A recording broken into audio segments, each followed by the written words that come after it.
Okay. Good morning, everyone, and welcome to this second day of the conference. There are still someone coming floating in now. But anyway, we have to start to follow our program. And the first speaker today is Dr. Alberto Michelini. He comes from Italy. He has a PhD in geophysics from '91. He's currently a research director since 2003 at the National Institute of Geophysics and Volcanology in Italy. He is now also a director of National Earthquake Center in Italy. And he's working with the real-time and offline analysis of large data volumes. And that's also what he's going to talk about today. His talk is called Data Practices in the Solid Earth Sciences. Please. Thank you. Thank you very much.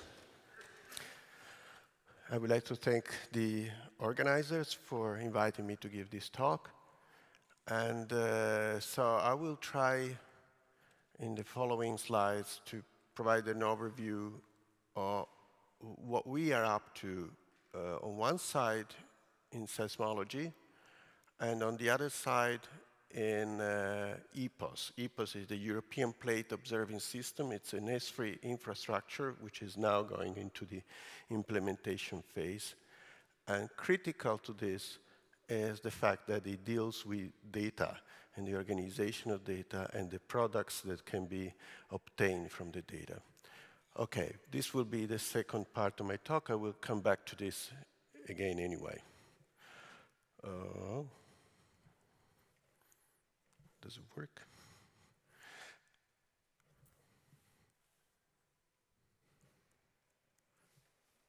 I have a little difficulty with the...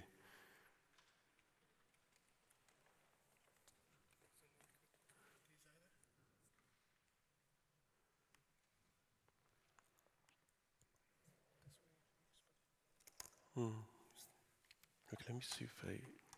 Sorry about this. It's... maybe that... Yes, it works again. So, who am I? I'm a seismologist, a geophysicist by training. I work with earthquakes since, well, a long time. I would say nearly 30 years. I've been involved in EPOS, as I just said. And also, in these past years, since, say, 2010, more or less, I've been involved in the NERA, UDAT, and VERCE projects. And since last year, I've been appointed director of the National Earthquake Center, or INGV. What is INGV? INGV stands for National Institute for Geophysics and Volcanology.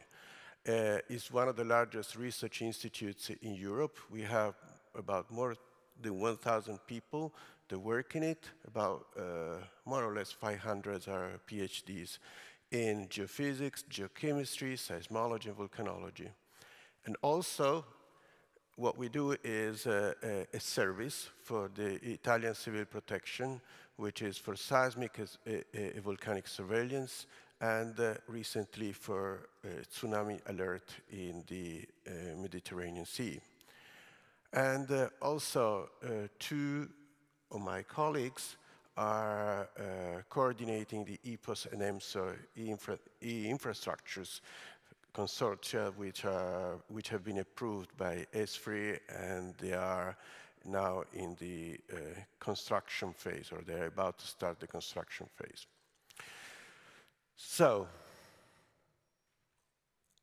the talk summary is as follows. So I will first give an idea what the National Earthquake Center is, the goals, what it does, organization. And in the second part, I will concentrate on the importance of the data. So the backdrop you see here, it's one of the main buildings that collapsed in Aquila. And this is something we don't want to see any longer. We would like that the next generations do not see or will not occur. Unfortunately, if we look at the number of earthquakes that have occurred in the last decade, we always had, a lot of fatalities, a lot of collapses, and as I said, too many deaths. So if we look at the, I'm sorry for the quality of this picture, but the number of collapses is very large in this city. This is actually not a city, it's Onna, which is a little town in the Apennines who was hit by the L'Aquila earthquake in 2009. But this is not surprising. If we look at the actual distribution of historical earthquakes in Europe, in the Mediterranean, what we see is that there is this whole part here that goes between Italy, Greece, and Turkey that has been hit by earthquakes, that has been struck by earthquakes several times in the past. On the other hand, I must say also that since we have a long history, there is a lot of detail about, because really Europe is a cradle of our civilization, at least for the Western world. We have a lot of, we are able to put together the data in order to reconstruct or to figure out where these earthquakes have all occurred. So this is a very important piece of information, and we will come back to this. So what are the tasks of the National Earthquake Center? So what we do, we have a rapid and efficient seismic monitoring service. We do the tsunami alert. Actually, we are about to start the tsunami alert. We are right now in what we call testing mode. And also, for doing these two things, we need data. So we have to acquire the data. The data that are acquired need to be archived, preserved, curated, and of course, we need to have products that are, so everything you need in order to discover the data, access the data, and do analysis on the data. So more in detail, so what do we have at NGV? We have about 250 broadband stations, which are a particular type of instrumentation for acquiring the wave field, and 140 strong motion. Strong motion is, it says the word itself, is to record very large ground motions that follow a larger earthquake. We have the Mediterranean network, MEDNET, which is started in late 80s. It was like, you know, it was a visionary project that included all the countries around the Mediterranean. It's composed of about 20 stations. To some extent, we are still maintaining it, but it's also, I wouldn't say obsolete. It's just that at that time there was only this network. Now there are so many other networks that it's not really needed any longer to some extent. And also we have the GPS network. GPS, again, started in the 90s, and now, I mean, it's besides those that you have on your smartphone, there are, and you will see in a moment, there are very sophisticated equipments for measuring the deformations and actually the displacements at the millimeter scale in order to actually see, you know, what are the movements of the surface of the Earth. Then we have we are part, of course, of a federation, because this is something that will come back in the second part of this talk, which is anything we do is really, it's not that there are the seismologists of Italy, the seismologists of France, or those of Scandinavia. We work, at least for larger earthquakes, always on an international scale, a global scale. It's interesting to see that this occurred since the very first seismological instruments had been deployed in the early 1900s, when there were, you know, the different observatories that were exchanging postcards written, exactly the time which were recorded at different phases or the different amplitudes, or they were actually drawing by hand the seismograms that were recorded and sent to the colleagues in other observatories. So it's this is the way it works. It's been always like that. And so we do the archiving. So when I say ADA is the European effort to federate all these different archives. Then we have GPS and satellite interferometry data, and we have a number of products that we produce, and we have web pages and web services that we are still, I always consider insufficient from what we do, but at least we have something. There is always something new that we had to do. And let me say, I always feel they were a little bit behind, but this is just another matter. Okay, this is the national network, seismic network of Italy in 1985. There are about 50 short period stations. It was a completely different world when we compare to what was in 2010. In 2010, we have about 250 stations, and we have 130 accelerometers. So it improved quite a lot since the early 2000s, more or less. Then, if we look at now, this picture was taken yesterday evening. This is basically the same network. These are, but the addition that you see here is on the color. Here, each square corresponds to a seismic station, and the color is proportional, or actually depicts the actual latency between the data that arrive at our center and when they were recorded. So that means that all the green one here, they have a latency of less than 10 seconds. So that means the transmission, so the data are acquired by the data logger, and the data logger transmits the data to our center, and then it arrives to our servers, and it's in less than 10 seconds. Of course, you see the black ones, or those with the dark colors, are either stations that are not working, or they have very large delays.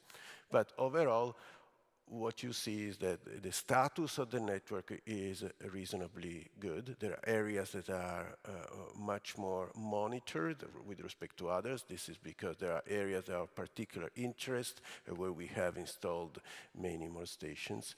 As well, there are others like Sardinia, where we have a very small number of stations because there's the potential for earthquakes is very small. Okay.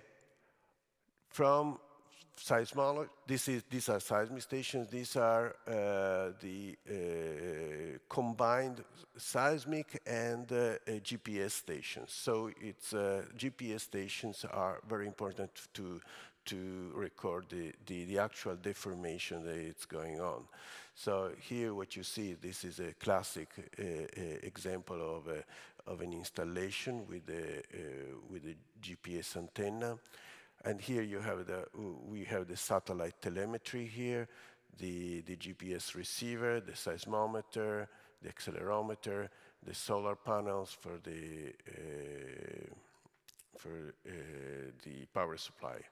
So this is more or less a standard installation, and you see that it's what we have played here.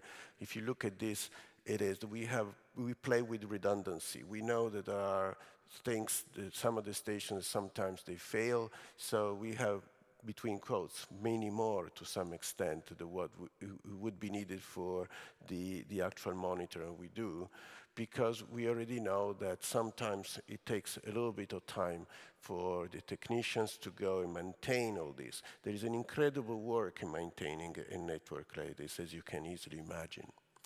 And this is some of the results of what you obtain, just using the GPS. What you see here, look at these panels. There are 3 panels here, and you have the displacement field, the strain rate, and the fault mechanism. Okay, the displacement here, what you see, these arrows that are here, you see they are larger toward the toward the right, which is, say, the northeastern side of the Apennines. And basically, there is comparatively no movement on the others. So it means that there is an extension going on.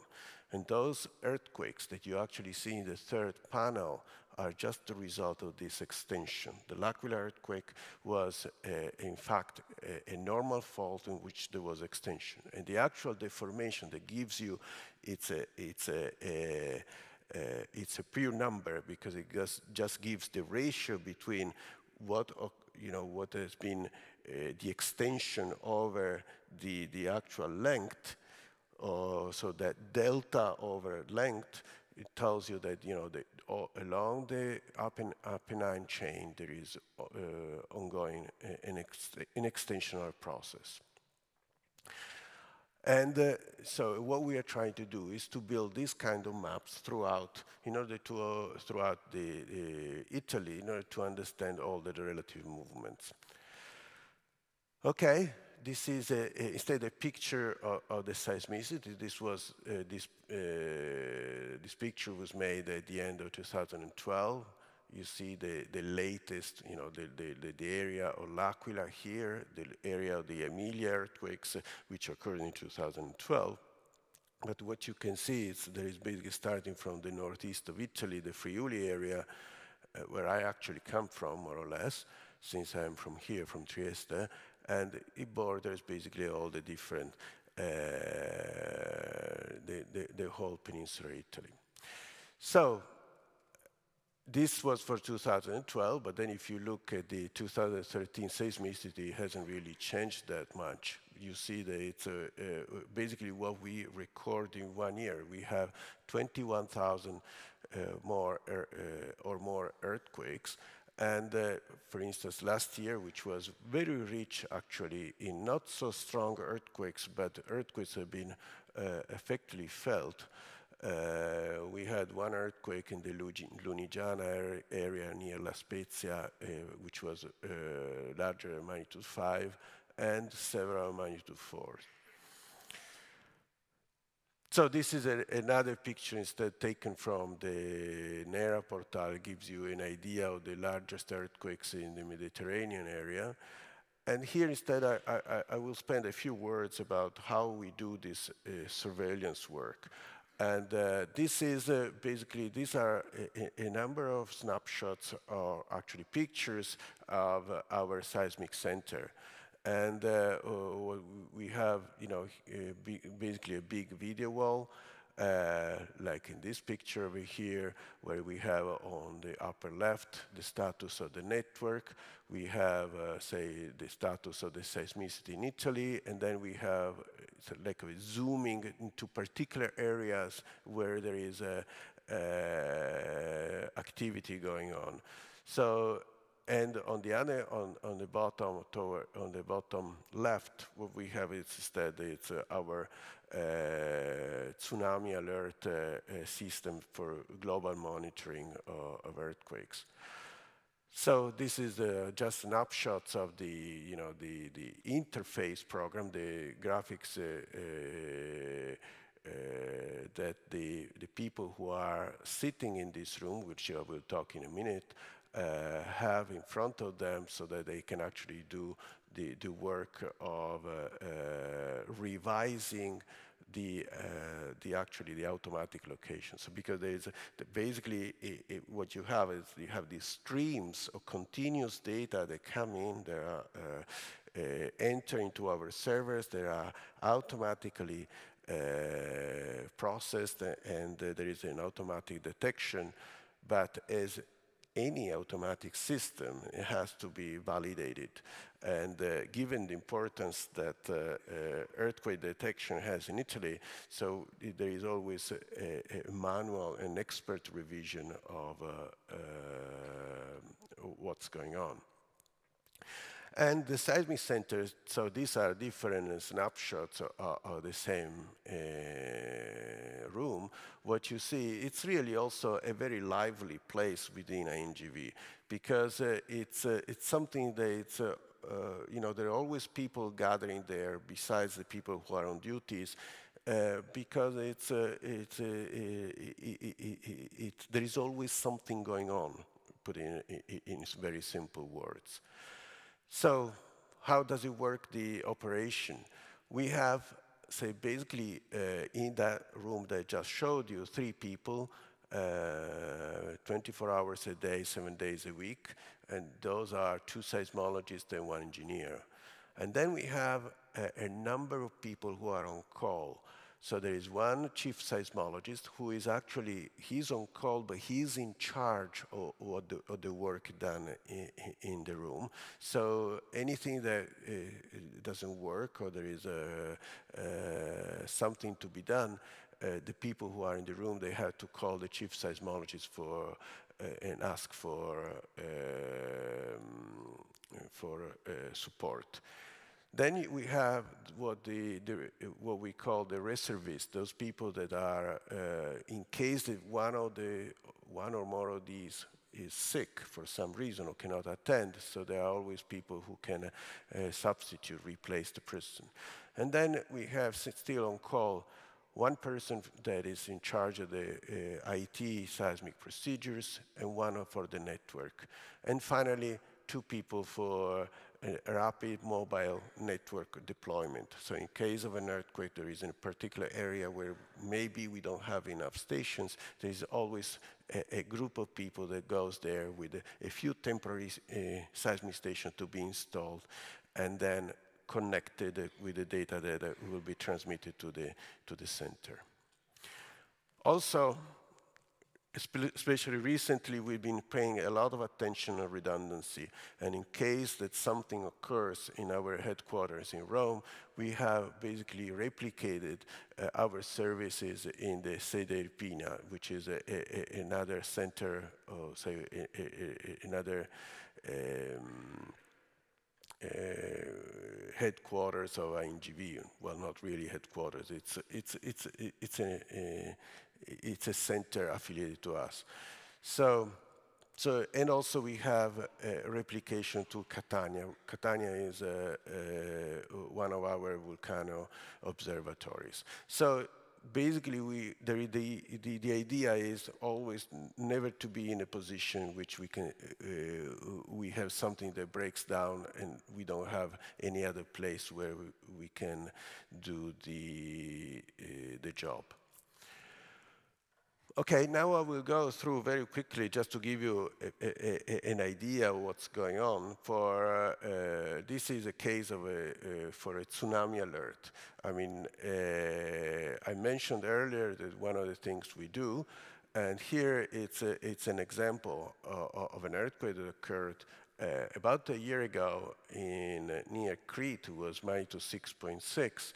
And at that time, we were not operational as tsunami alert, but this is, probably our best case to train people for tsunami alert in the Mediterranean.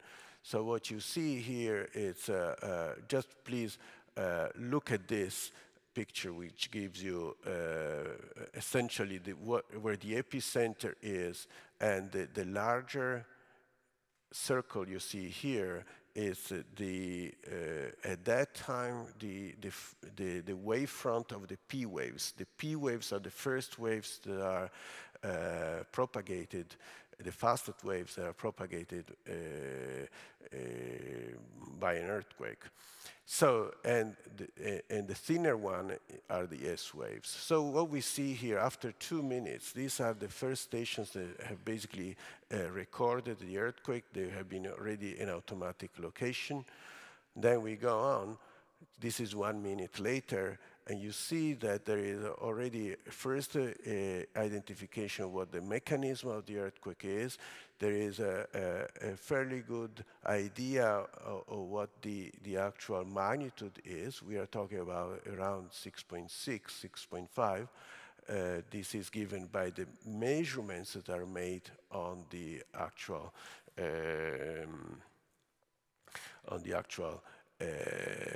records on the seismic stations that you see here as rectangles. So we go on and we see how these measurements are progressively done And in the end, you get more and more recordings, and after 7 minutes, you already have, really a very good idea of what is the actual earthquake.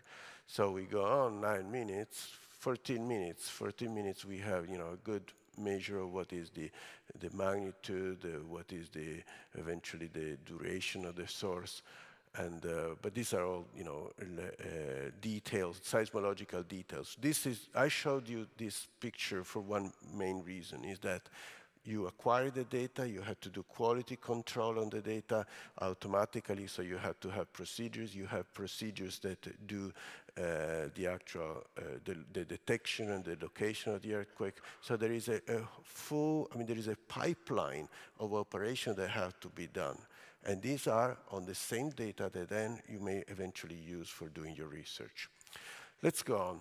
So I said that this was for tsunami alert, and this is basically then the actual message that's generated automatically. In this particular case, if we were operational, we would launch what it's called a watch state for some of the nearest, near the coast near to where the earthquake is. One note is we are not the only ones, of course, in the Mediterranean. There is also the Greeks and the Turkish and the French that have also set up a tsunami alert system. Okay, let's go on. Dissemination. One thing that you understand for sure is that anything we do, it's not just communicated to civil protection, but we must provide it to the public, so that because it's like an expert.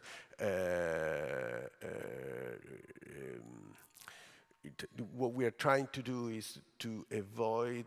I mean, if you would give the information as quickly as possible, and you are careful about giving it, you avoid many other things that can happen. So other people, they start to give information improperly. So this is our channels. We have a web page, we have a database, we have an iPhone app. We are present on Twitter, we are present on YouTube. We have a blog which is called INGV Terremoti. We are present on Facebook. So it's we use for the same information different channels so that people can actually immediately grasp what's going on. And of course we have also other more IT services that allow people to download our data. In this particular case, this is it's called QuakeML. It's a derivation of XML. It's a format for providing our earthquake catalog. Or there are other ways, our web services for checking the actual status of the seismic stations. Okay, now I'm going to what is the second part of the talk, which I will concentrate on EPOS and the data issue. So this is it's a fundamental part, because this is we are not talking any longer just of seismology. We are talking about the solid earth sciences as a whole. In the next picture, I will show you something which can be an abstraction, but it's basically what happens with the data. So we have clearly an acquisition time with the stations. We have a transmission. I talked a little bit about that. Then the data get collected in some place, and where after this first collection, the data are pipelined into some, say, real-time analysis, for instance.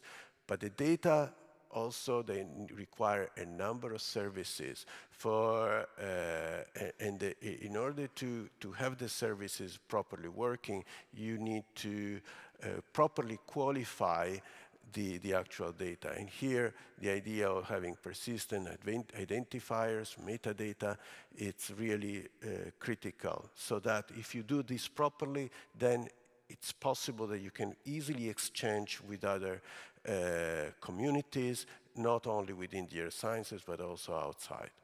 And then also, you have to take care of all what concerns the storage and you have to take care of accessibility. So these are all services that we have the mandate to do, and we must do it, given also that we are a public institution. We have to do this, provide this for free. So just a few words now about data that are, when we were starting with all these EPOS that I will talk in a moment, were critical. And it was the idea of integration, the idea of interoperability, to have open access to the data, to acknowledge the source of the data. This is another critical question, because it's very often some people do not give data away because they are afraid that someone is kind of stealing their data. Instead, we must always have a way to properly acknowledge the use of the data.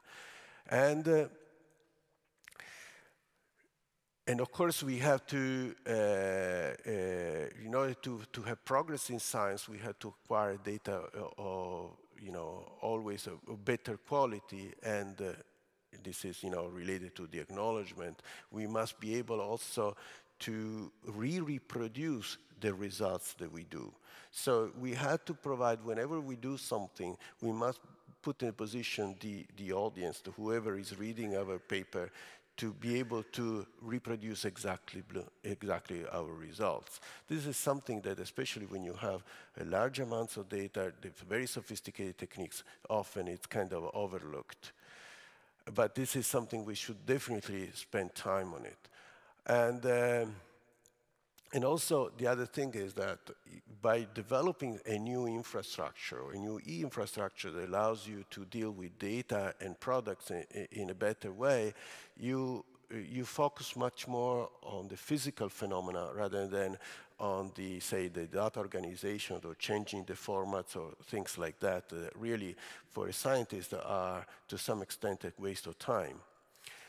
And also, think about in terms of implementation. Implementation of what? Think about all the money that's been spent to set up the infrastructure, and these are required to be maintained at the national level, and this is a big effort. At the same time, we had to make it clear to society that all these efforts are ongoing, because otherwise, if we think that we as scientists, we are a step above the others, we lose. Because it's, I think we lose our authoritativeness. We had to be able to explain as much as we can what's going on in simple words. So, given all this, we started with what we call the EPOS preparatory phase mission. So this was basically, look at this cartoon we have here. I mean, EPOS was basically starting already in the early 2000s with a few projects where people were starting to think about federating the data and the services. Then, and this is called the conception phase. Then we went to, it was approved as in the ACE3 roadmap, and then in 2010 started what is called the preparatory phase.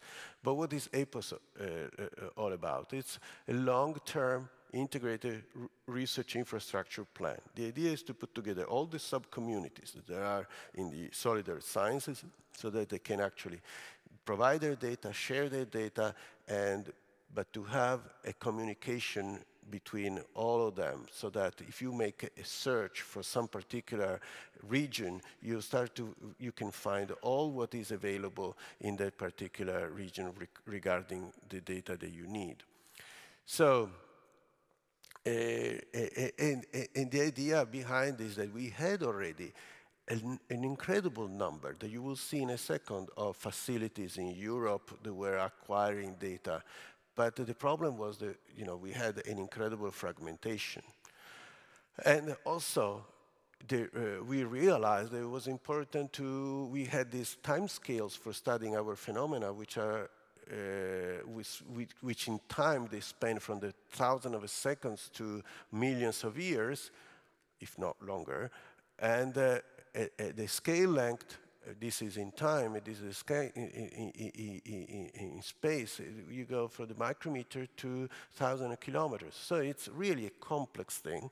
And on the other hand, there are different, when you go from the laboratory experiments to the continental size, there are things that are studied that have, they match. When you study, for instance, the rupture of a fault, you do it at the laboratory level to understand the details of what's going on using, your machinery. And on the other hand, you have the real earthquake that occurs at regional scale. So, EPOS framework. So, we tried to put together all the seismological observatories, the volcano observatories, the geologic and surface dynamic data, geodetic data, other data that are acquired like gravity, magnetic data, OBS data. OBS stands for Ocean Bottom Seismometers. Analytic and experimental laboratories, satellite, geomagnetic, and other infrastructures. And the whole thing requires ICT expertise and research infrastructure facilities, so that actually kind of, they go across all these different sub-communities. And here we have, if you look, really a plethora of different projects that have been supported primarily by the European Union. And the problem is not that there is not enough money. The problem is that is to link all of them within the same context, so that you don't have that, for instance, does things that Verce, which is nearby, doesn't even know. So the problem is how you integrate this in the best way. And here, it's just a look at our facilities. Think about this. This is for an astrophysicist, he has a telescope. In our case, we have a bunch of instrumentation.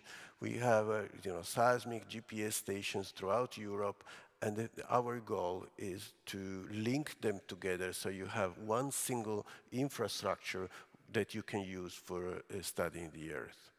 And here it's another view of the same picture, but look at the incredible amount of facilities and the stations that are available, and think about the fact that you don't want that these things are disconnected from one another. So these things this was realized since a number of years ago. There is in seismology, which is between the different sub-communities, probably the most evolved one. We started with the European Integrated Data Archive early in years 2000, more or less, and the idea is to put together all the seismological data.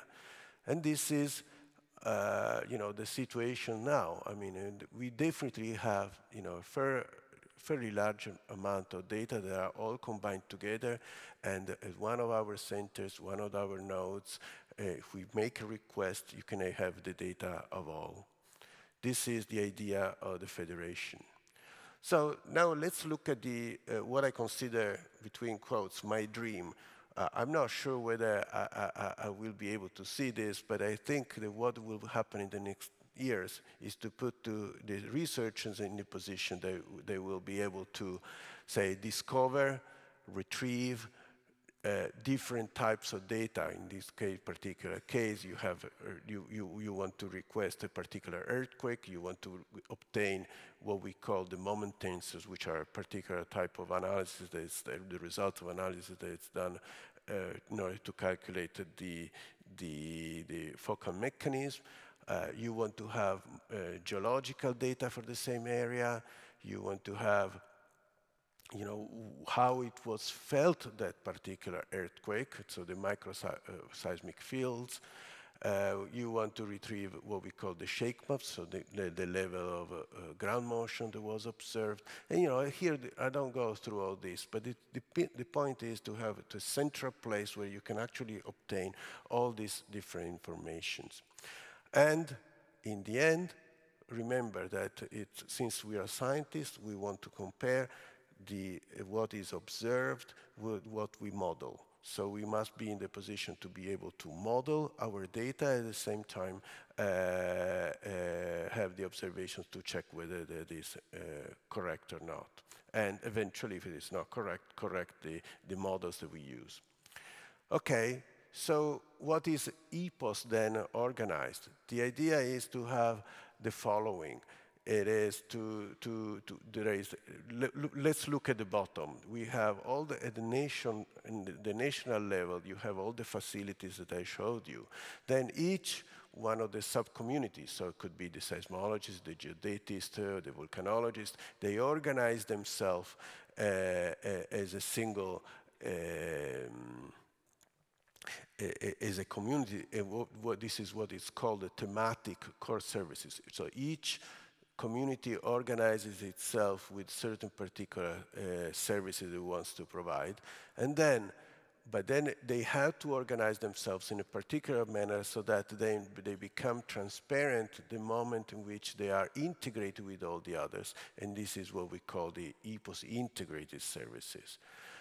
So it's basically you're going from the granularity of the nation, you go to the country, then you go the granularity of the actual teams or the communities, and then to the full integration. This is what has been done or it's going on in seismology. We have what we call the waveform data. These are the raw data that are acquired by the station. Then you have some first products, like automatic products that are obtained. Then there are more evolved products that are related to the calculation of hazard and risk, which take into account all that's calculated in this second pillar that you see over here. And then we set aside the computational seismology part, which is an important part, because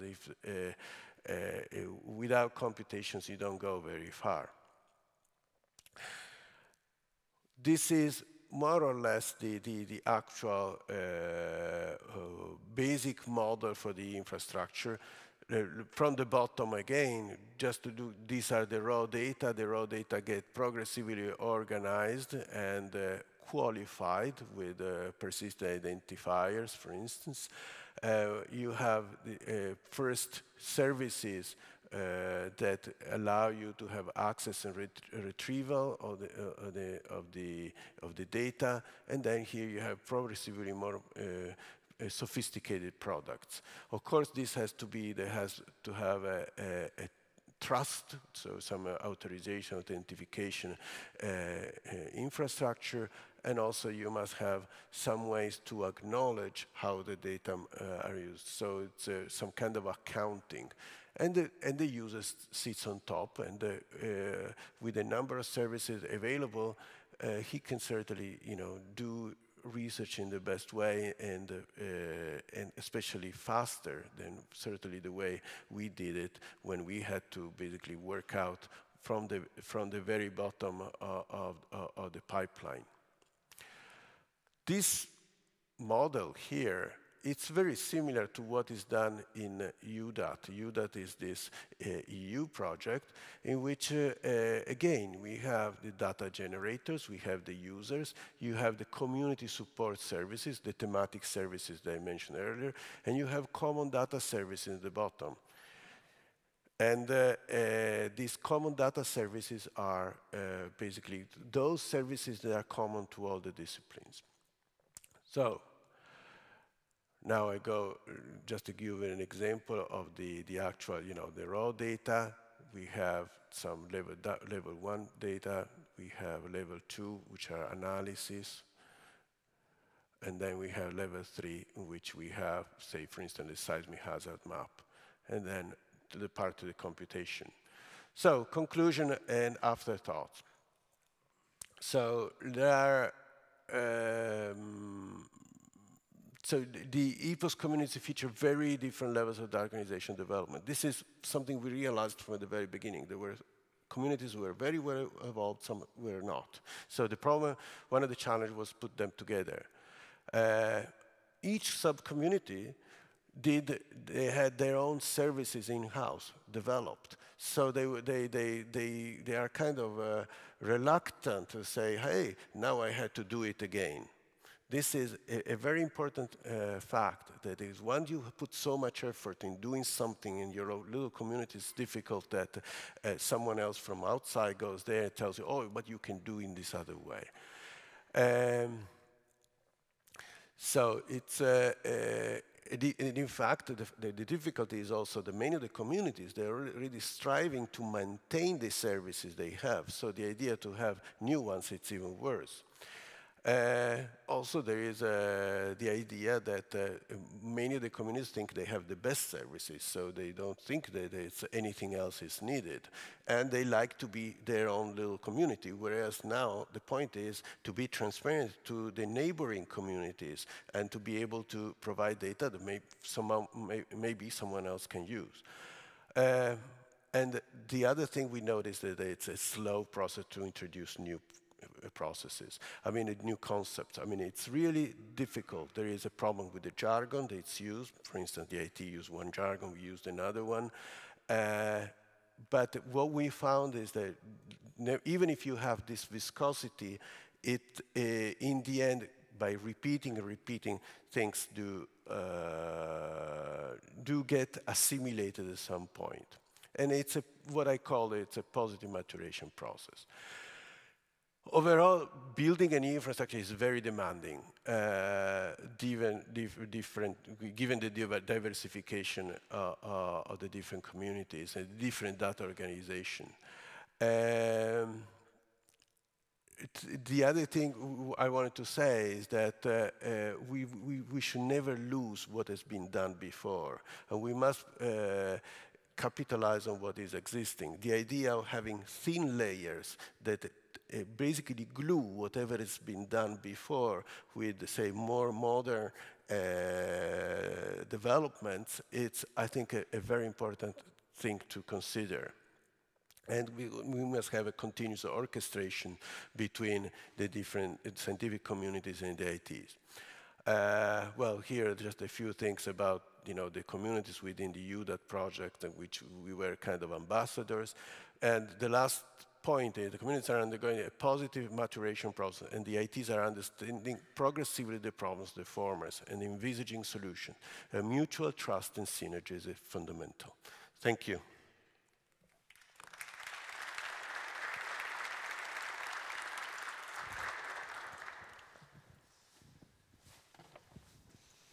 Thank you for a very interesting talk. Are there any questions from the audience?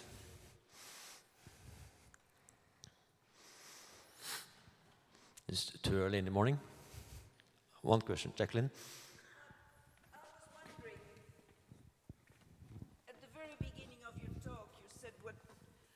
at the very beginning of your talk, you said you wanted to avoid the disasters like L'Aquila, where wonderful buildings fell down and killed people.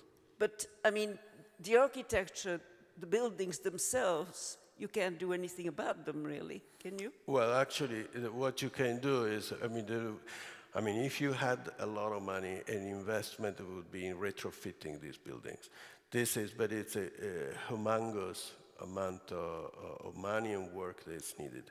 But before that, that is what we are really striving for, is that people have to be aware.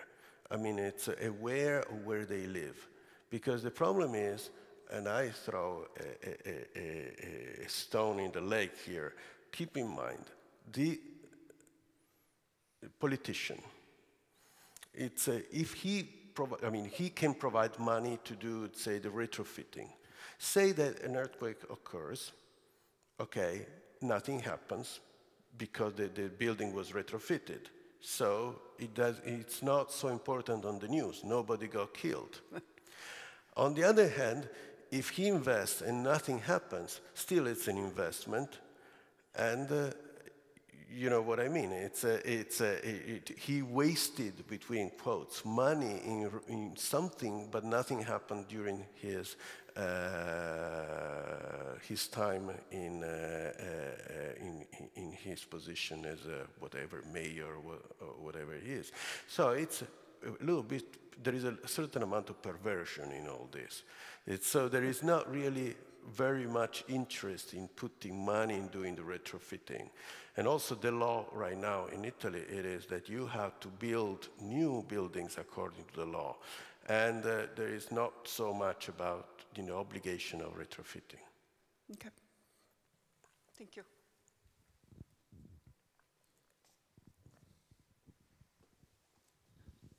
Okay, that makes it possible to keep the time. Thank you again. Thank you.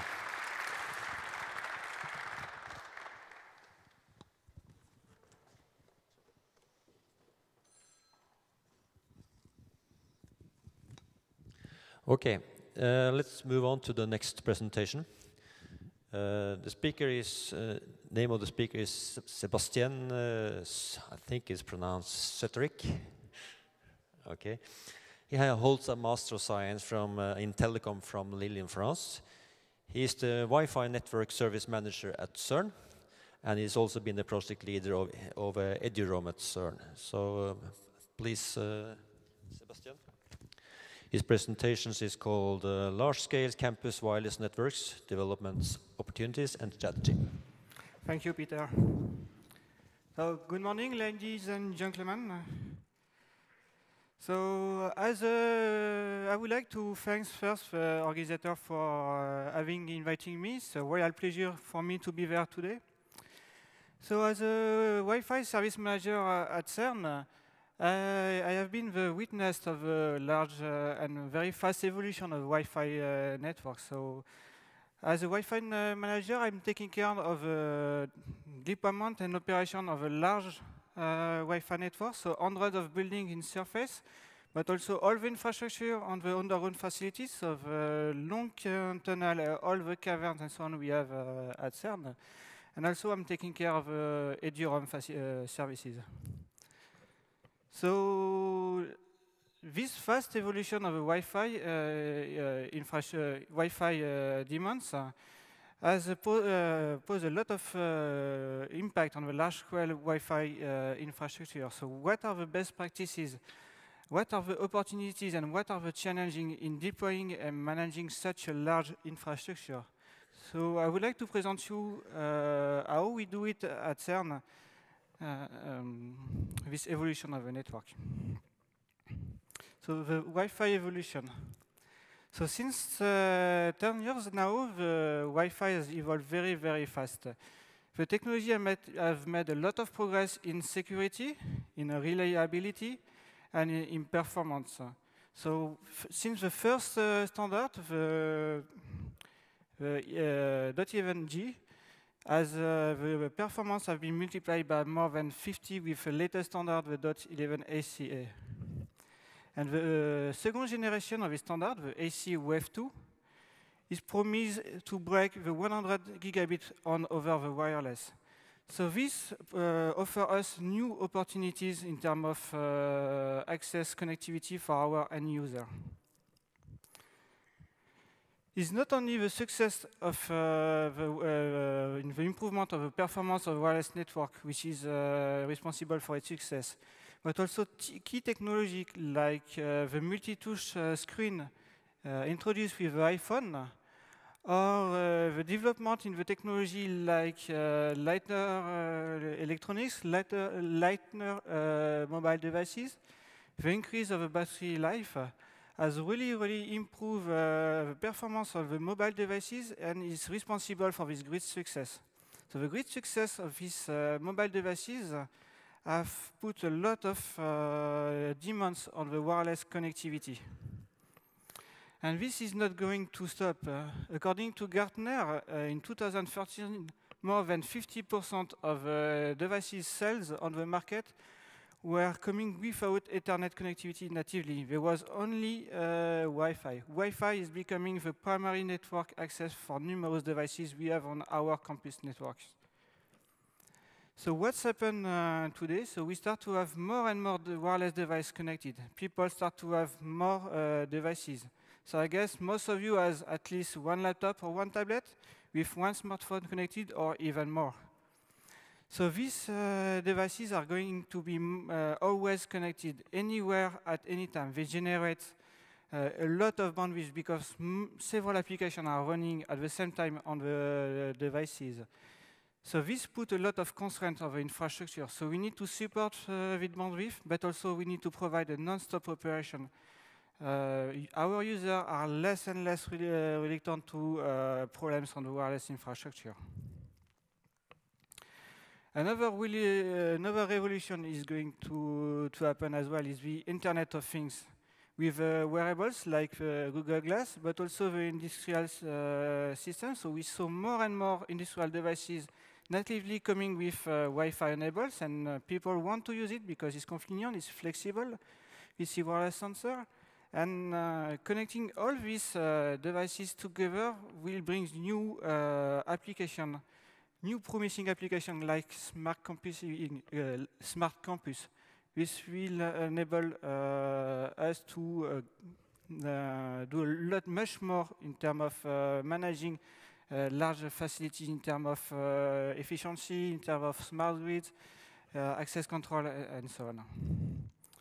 But how this evolve at CERN? What are the evolution of Wi-Fi network? I've seen at CERN since a lot of years. So in early 2007, the infrastructure was composed of 300 access points, and it was serving about 600 users daily.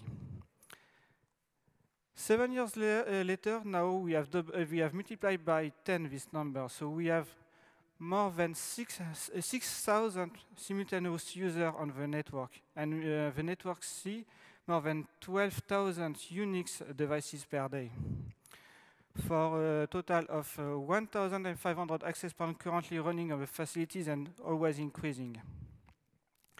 So this fast and large evolution poses a lot of constraints on our infrastructure and has imposed us to review our strategy.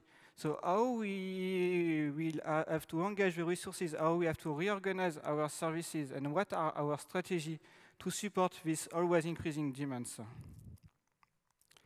So as a Wi-Fi service manager, is a challenge for us to cope with these demands.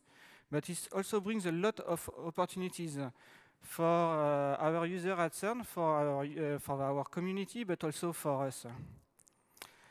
First of all, the way we are working, the way we are collaborating is evolving thanks to the mobile technology. And it's happened to see at CERN some new kind of offices, like you can see. Wi-Fi connectivity brings a lot of mobility, so you can move easily your offices to a new place where it's most convenient for you to work, to go to the library. It's also very convenient to extend the wireless networks in very difficult, harsh environments. This is, for example, NCAP detector of LHC detectors. As you know, you might know the LHC is at 100 meters under the ground surface. And this big part with weight, a lot of tons, have to go down through 100-meter tunnels down. And the distance between the walls and the detector was at some point few centimeters. And they installed a sensor all around the detector with a station there to monitor and to be able for the operator to bring the device down without any incident. And also, Wi-Fi network or wireless network in general brings a lot in terms of real-time collaboration. Since 2012 at CERN, we are operating and doing a lot of maintenance work on the LHC facilities. And we have deployed for this specific work more than 300 access points inside the LHC tunnel, inside the 27 kilometers of LHC tunnel, to provide the team with a reliable and efficient wireless connectivity, thanks to LTE, UMTS network, and Wi-Fi. And the benefits of this was real-time collaboration. So people working there was able to access the right data anywhere at the right moment. So this has improved a lot the responsiveness of the team and also their motivation to achieve the work and provide the work with great quality. can bring us also new opportunities. So we almost have one smartphone. So if you can make inside the building the same call at a cheaper price with the same voice quality, why we should continue to use these old phones? Real-time location systems are also opportunities with full wireless coverage in the buildings. When we talk about real-time location system, most of the time we think about navigation inside the building, finding his way inside the large campuses to find the right room. But it can bring us much more than this. It can bring us asset positioning, assets tracking. Let's give you an example. Still for this LHC maintenance period, a lot of technicians was running in the facilities with specific equipment. And it's happened that one technician forget at some point to put back a radioactive vacuum cleaner. So this is very, very sensitive equipment. And we spent more than 1 week to find where was this vacuum cleaner. And with such a system, it would have been very, very fast to just track this equipment to know where it was stored and discovered that it was stored not at the right places, but at other places. Another opportunities of real-time location system is context awareness. So you know where the devices is connected, in which location, in which facilities, and we will be able to target specific content to specific devices depending on their location. But I think the big opportunity that the new technology, and especially the .11 ACs, will bring is the possibility to build a truly mobile environments, so wire-free workplace. Why it is the right moment? Because now the technology is ready. It's ready because the performance is there. You can have up to 1 gigabit over wireless. This wireless now is secure enough, so we have all the mechanism to perform true authentication, encryption, make sure that there is no intrusion of the system, there is nothing disrupting the behavior of wireless connectivity. The systems are becoming more and more reliable, so the manufacturer put a lot of effort of providing us with redundancy mechanism and a control system. It brings also a lot of flexibility, so with one single wireless infrastructure we can accommodate different types of services. So you can, of course, provide connectivity for your staff, for your students, for your employees. You can also provide on the same infrastructure connectivity for voice, for guest access, for EduRoam, but also connect their industrial devices or other equipment, always on the same access point, on the same bands, on the same infrastructure. And of course, the management system have improved a lot to manage really large-scale infrastructure. And why it is also the moment to do it? Because the demand is there with the evolution of devices and the mobile devices. So, but this brings a lot of challenging on the infrastructure. How to deploy this and make it sure that it will work all the time, especially if we remove the cable and go for a truly mobile wireless environment. So, is this familiar to you? You connect to your favorite wireless networks. You have a full signal, so everything seems fine. But what's happened when you want to reach your favorite website? It takes a lot of time to load the pages. Why? It's not the server which is dead. It's not the signal which is bad. This is something else. It's much more complex than this. The quality of a signal reception is not the single factor to provide you with a performant connectivity.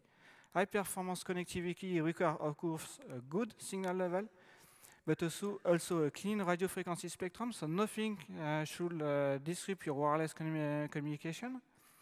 You need also to have a low contention. If you have too many devices, too many users wanting to communicate on the channel at the same time, it will not work. Also, your device has a great impact. The quality of your driver, but also the quality of the hardware inside your devices is really important. So it's happened to me that in the same condition, the system do not deliver the same performance. I have one time that one of our physicists at CERN bought a new MacBook Air devices. And before he has a MacBook Pro. He put the two devices close each other. The MacBook Pro was working like charm at full speed, and the MacBook Air was having connectivity problems. It was just because the driver was not the right one on this MacBook Air, which was not able to perform equally in the same condition. So all of that to say that airtime fairness is the key. Wi-Fi work on radio waves, and the amount of spectrum we have for Wi-Fi is limited resources. It's limited, and you have to share it with other devices, but also with all the Wi-Fi devices connected on the infrastructure. As I say, the Wi-Fi is running on free bands, so bands without licenses. So this means that other devices, other technology than Wi-Fi can use it. So we can find on the Wi-Fi band Bluetooth devices, DeX phones, but also microwave ovens or other type of devices are running on it. So it's happened now that more and more devices are going mobiles and are not necessarily using Wi-Fi. So this means now that the 2.4 GHz band is completely crowded. And contrary to the wired, we cannot neither manage the medium nor the end user devices. So this causes us a lot of constraints to manage properly this infrastructure.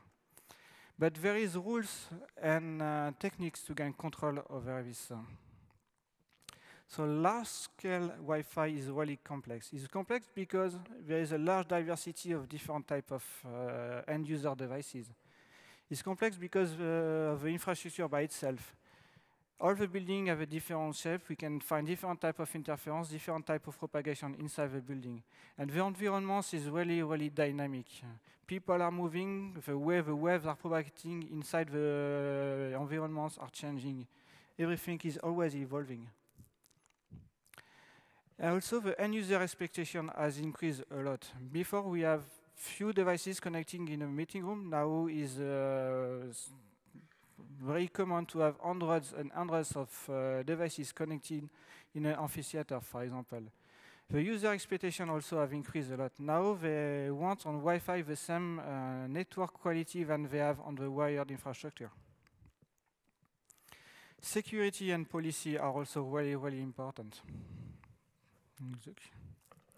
So how we do deal with this at CERN? So how are we going to move forward on almost 100% wireless environments? So first of all, we need to get the most out of the Wi-Fi technology. Then we have to also adapt the resources, the budget resources, the human resources, and so on, the organization. We need to have a possibility to deal with any interference, any other system can emit some radio waves. So we need to have a full control and the right to have a full control over the spectrum. And of course, we need to apply the best practices and project management rules. So let me explain you a bit of what is new with .11 AC technology. So we can see the AC technology as an evolution of 11N technology. The difference are it is working only on the 5 GHz band, so this is good because we are getting rid of interference we have on the 2.4 bands. It brings a new higher rate modulation, so with the same interface we can put more bits inside the same channel, so we can transmit faster. He introduced an explicit beamforming. So what is this? Beamforming is the possibility that the equipment has to focus the transmission to a dedicated device. So this improves wireless link quality. Like you can do with lamp, you focus the light, then the access point now has a possibility to focus the transmission. Is using also a larger, I would say, pipe. Before we are using 40 megahertz bandwidth, so we double it. So we double basically the capacity, the performance of the channel. So it will provide us, so with 40 megahertz bandwidth, a real performance of 350 megabits compared to the 200 megabits we have with N technology. And the second generation is going to provide even more performance, up to 900 megabits, so close to 1 gigabit over wireless. But the main improvement we will have with AC is a multi-user MIMO. So the multi-user MIMO is a very great feature. It's going to move the Wi-Fi technology from the hub to the switch principle. So on the downlink only, for example, with 4 antenna, an access point will be able to transmit up to 433 megabits up to 4 devices simultaneously. Before, each device has to wait its turn to get the data. So now with this technology, up to 4 devices at the same time will be able to get the same bandwidth that we have for the N technology in the past.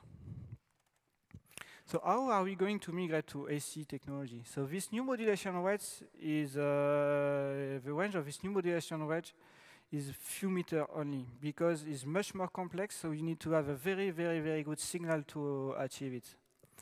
But as the chipset, the technology performance improves, the chipset has a better quality and sensitivity, so we get a better performance than the previous technology at the same range. So this is good for us.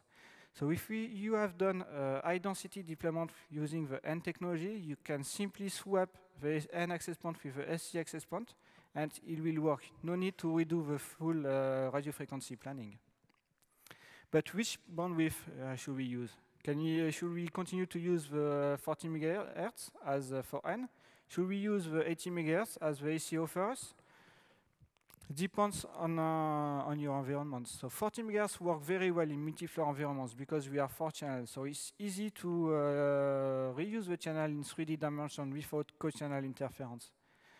But if you want to get more bus throughput, you need to use the 80 megahertz one. And if you are going to do high density, so like an amphitheater with thousands of users, you have to use, like for N, shorter bandwidth. So what is our approach? This is a heat map simulation of wave propagation inside a typical building at CERN. So for hot color, it means that there is a higher signal level, and cold color means that the signal level is very low. And basically, we need a minimum of minus 65 dBm for the Wi-Fi to work properly. So before we were placing the access point in the corridor, which was serving basically up to 6 offices. But this approach has a lot of drawback. It has a drawback because the signal goes very, very far inside the corridor, and also is propagate the noise level in neighbor offices that we do not cover, so the access point do not serve this one, is quite high. So it makes more difficult to manage this channel and the planning later. So our new approach is to provide the smaller cells. So we will reduce the transmit power to have the same transmit power on the access point than on the smartphone devices, on the tablet, so around 10 to 12 dBm. So this enables us to have a very strong control over the cells and to guarantee the high throughput inside these 3 offices. So basically, this is what happens if you deploy the full floor. So we have one access point for 3 offices, and we don't put them in front of each other, but with one room aside to provide a homogeneous coverage, but also to make easier the roaming and to mitigate the co-channel interference. So with this approach, we will be able to provide 80 megahertz channel inside our offices. Deploying and managing large-scale Wi-Fi environments need very specific skills, contrary to traditional networking skills. So you need to have specific skills for designing the radio frequency design of a wireless infrastructure, how the wave will propagate, what will be the impact of the co-channel interference, what will be the impact of interference in the building, and so on. You need also specific skills for the technician who will do the installation of access points. Typically, this is an installation on one of our buildings outside, so technician needs to have good skills of how to make radio frequency connector and so on, how to ground properly the equipment. We need also specific skills to troubleshoot the Wi-Fi. On a wired, it's more easy. You plug the test devices on the cable, you correlate the information, and you know more or less what could happen, what are the problems. It's a bit more straightforward. On Wi-Fi, as you do not manage the medium, you have to collect much more information, and the source of the problem can be a bit everywhere. Safety and regulation is something a bit new, and we have really to take into account. Most of the time, the access point and the antenna are not installed as a human height, but might be installed at quite high height. And so there is specific safety to take into account there, and regulation also. We cannot transmit anything on any frequency at any power. In terms of resources, what are the differences between doing a traditional deployment as we are doing at CERN and the direction we are going to a wire-free workplace? So we basically compute that we need to double the number of Wi-Fi equipment, but we will save about 45% in terms of Ethernet port and UTB cables. We will need also new skilled manpower to perform these changes, and also introduce Wi-Fi specialized network management system. So at the end, we will not add extra costs in moving from traditional Wi-Fi environment to a wire-free workplace, but we will not save the money neither. Another very important point is the infrastructure. Is the infrastructure ready to support this new high-performance Wi-Fi infrastructure? Most of the access points will require more power on the access point. So we will require PoE plus 25 watts per access point. So this will have an impact on the start point level. So we will consume much more power than before. Also, with AC, the access point will be able to provide more than 1 gigabit. So one gigabit port might not be enough. So today, the manufacturer are not. There is no yet a consensus on the manufacturer to decide if they are using 2 1 gig port, if they are using 10 BST over category 5s, or if they are going something in the middle. And the backbone also is important. Before, the 1 gig uplink on the switch was enough. Today, with AC, we see that 10 gig will be required. And don't forget the cost about the infrastructure.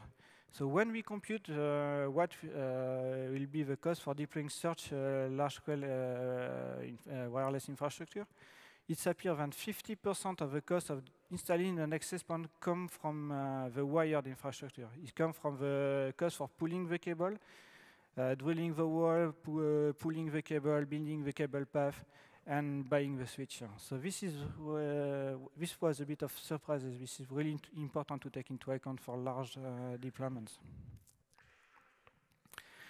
Policy.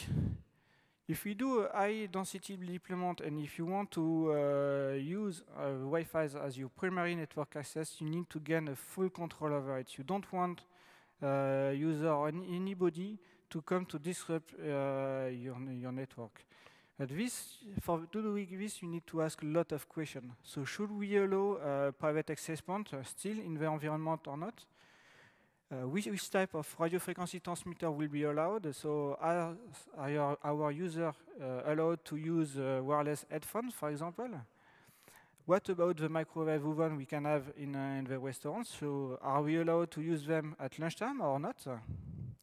If we have electronic labs who have to build different electronics, what is the priority? Is it the research for this laboratory lab or the Wi-Fi connectivity? So this is a lot of questions we have to ask us before defining the rules. And also, who will have the authority to act and to decide which devices have the priority over the spectrum. So we've bring you on device which appeared a few years ago. So we have more and more smartphones, tablets, and so on. This has an unexpected impact. So all these devices work most of the time on not even N, on 5 GHz bands. So this is really fine. But it comes with only one stream. So this means that it has a reduced performance over the full capability of the N standard. So this comes, which you will use the same time to transmit the data, but has a lower performance.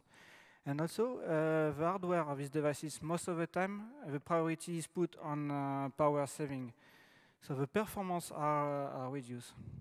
So this causes a lot of problems in some environments, because most of the time when you go in a meeting, for example, where is your smartphone? Your smartphone is like me now, in the pocket. So the performance of the link quality will be reduced compared to the laptop, which is there, which has a direct connectivity to the access point. So we will have to deal a lot with this problem in the past. So what should we do? Should we ban them? Of course, I think most of our users will not be happy if we forbade this type of devices to connect. So the idea was to go for planning for capacity. The coverage is not enough. It's not enough to have a good coverage in an environment. You need to make sure that all different types of devices, we have the possibility to have a fair access to Wi-Fi medium.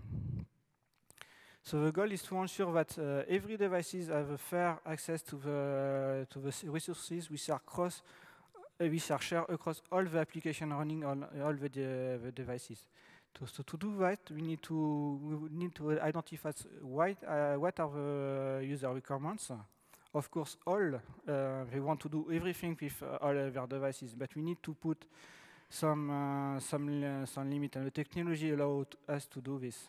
Then we need to compute what are the airtime consumption for all the devices. So we need to compute how many users we have in a room, what they want to do or what we allow them to do.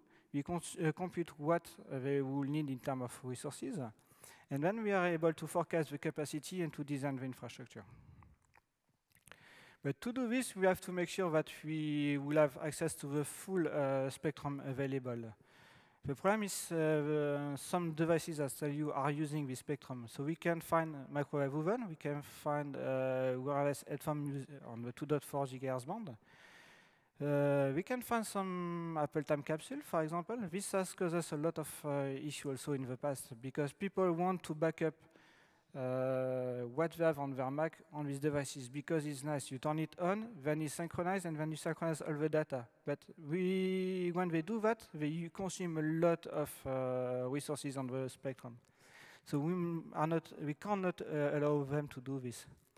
And as you might know, for people who come at CERN already, the CERN is very close to Geneva Airport. So we have a lot of problems with in the past with the radar running on the airport for the airplanes or for the weather.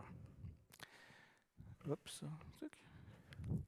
So the goal there is to avoid the 2.4 GHz band when possible and eliminate the RF interference. But of course, we cannot do that for everything. We cannot prevent the airport to run and the plane to fly above the facilities.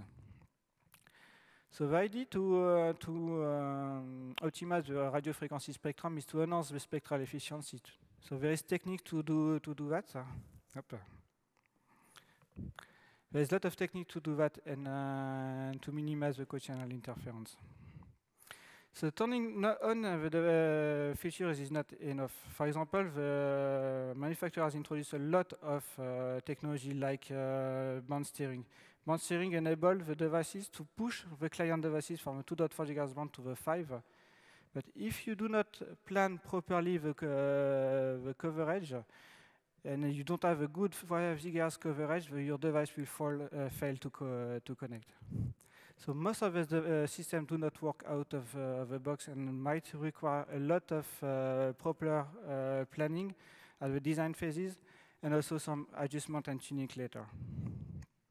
So to manage large-scale environments, we need a lot of automation. When you need to manage thousands and thousands of network equipment, even if you are using a wireless controller, which are where the access point connect to it, and then the controller push automatically the configuration, is not enough, because depending where you will install the access point, you might want to deploy different type of service, different infrastructure.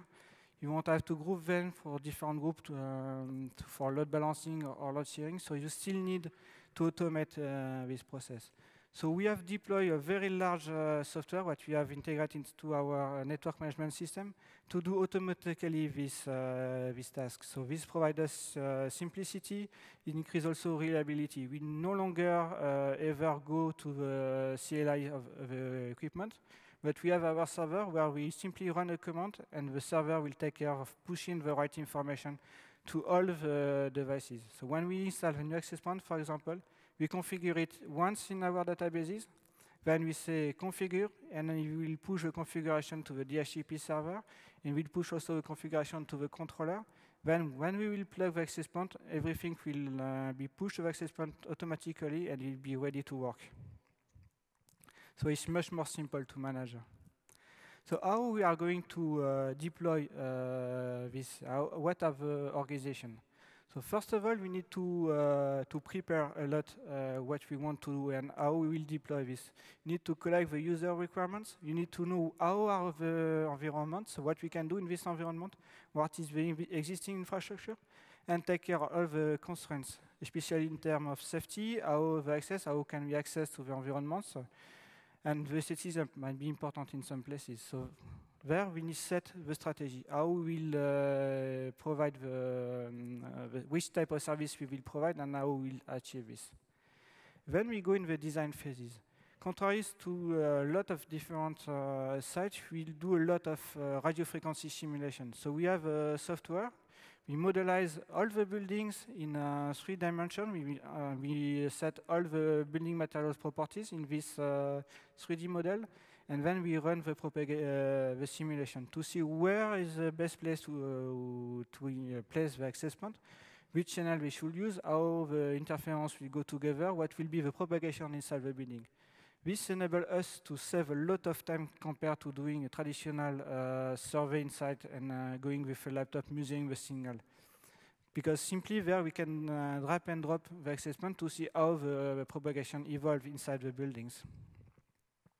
So when we do that, we consider both capacity and coverage, and we design from the beginning for voice, but also for real-time location. This tasks do not cost much more effort to going straight for voice and radio and real-time location because you can just prepare where we will put the access point to provide these services, but you are not forced to deploy it now if you just want to do data. But at least the study will be there and not consume more time. So then we need to verify the design. So for that we do a site survey with a tripod, with technician going in all the offices. So to simplify these efforts, one good practice is really to inform the user in advance, to avoid the user to ask a lot of questions to our technician and make his life easier, and I would say. We analyze the result to validate everything. Then we will plan, build, and test this deployment. So this is a time where we will configure and test all the devices and upgrade the infrastructure. So the goal there is to have access point ready to work once they will be connected. Why we are doing this? So when the technician will go on site to plug the access point, he will see directly if the access point is working or not. For example, we have a lot of problems with defective patches. So PoE need only 2 pairs on your UTP to work, but 1 gig need 4 pairs to work. So if you have a patch with 1 broken pairs, it will fail to work properly. So if the access point is installed in height, it will be difficult to replace it. So that's why we go do this like this. So then it requires a lot of work coordination. And at the end, we check that what we have planned and entities is working very well. We do again a site survey to check that the coverage is as planned, and we optimize, if required, the infrastructure. So, but of course, when you have deploys, it's not enough. The environment is always evolving and changing over the time. So this is really important to continuously control, act, and monitor the network. For this, we have deployed and build our own monitoring system, so which is able to tell us what is the airtime of each access point, how the access point resources are used. So this is what we can see there. There we can see radio frequency interference from microwave band, for example. Then we can see high usage of the access point, or like this as well. But also these tools enable us to see what are the usage of wireless resources from the end user point of view, from the end user devices. And then we can see typically what are its performance. And we can see there that it has a connectivity issue, for example. So this enables us to do a lot of remote operation, proactive optimization, and efficient end user support. So to conclude, wireless installation requirements will continue to grow. Users will demand more and more wireless connectivity, reliable wireless connectivity. And we think that with .11ac second generation, it will offer opportunities to deploy truly mobile wireless campuses. But this has changed the way the users are using the wireless. It has come from nice-to-have services to fundamental services that thousands of users in our environment require to work every day. And to make it work properly, this requires a lot of investment in terms of resources, in terms of budget, in terms of organization. So thank you very much. If you have any question.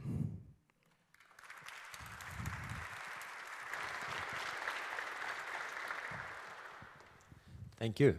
Are there any questions?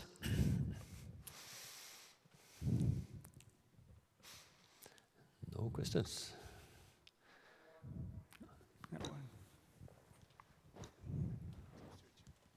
Thanks. Christophe Oldrati from Siena. I was wondering, you were referring to the issues led with the possible contention and the requirement to properly share the available bandwidth. So I would assume that you have very different applications running on the Wi-Fi network, from maybe I don't know, critical sensors to maybe people just having a quick look at a funny YouTube video sometime. So are you considering ways of prioritizing the traffic based really on the application itself? So this is something that we are going to look at today. All the industrial, we force the user to put all the industrial and critical application on the wired infrastructure because we have the possibility to do that. So when we can't do that, we set up for the time being a dedicated infrastructure with a dedicated spectrum. And the idea we have is to merge the standard wireless connectivity from the end user, which are looking to YouTube, with critical devices. And this is for that we can define specific services with a specific type of quality of services.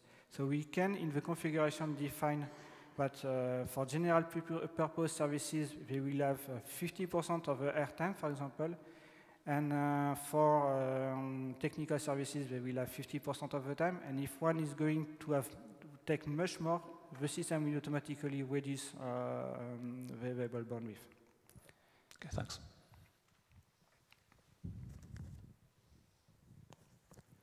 No more questions? Okay. Thank you again, Sebastien. Thank you. Yeah. So I have a practical piece of information here. The dinner is tonight at 7:30 at the castle, and it's in walking distance for many of you. But those who prefer to take the bus, there is a bus from the Scandic Hotel at 7:10, and there will be a bus from this premises at 7:20. So that's for all. Then there's a break. Thank you.